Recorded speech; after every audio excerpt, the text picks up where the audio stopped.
একটি গল্প বলার জন্য এই 1 মিনিট সময় চেয়ে নিলাম আপনার কাছে। সেটা হচ্ছে একজন দেশের অর্থমন্ত্রী মিস্টার এক্স যেদিন প্রথম অফিস করলেন তিনি দেখলেন তার টেবিলে 3টা খাম, তিনি এবং উপরে লেখা কোনো সমস্যায় পড়লে এই খামটি খুলবেন।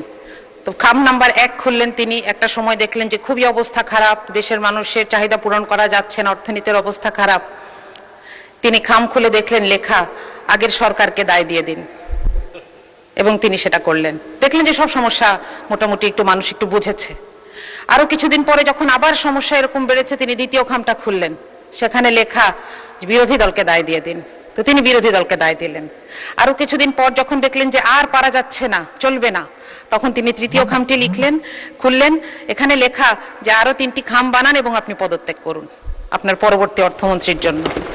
মাননীয় স্পিকার, সরকারের অংশ হিসেবে আমরা চাই না এই বাজেট আমাদের ব্যর্থতার দলিল হোক।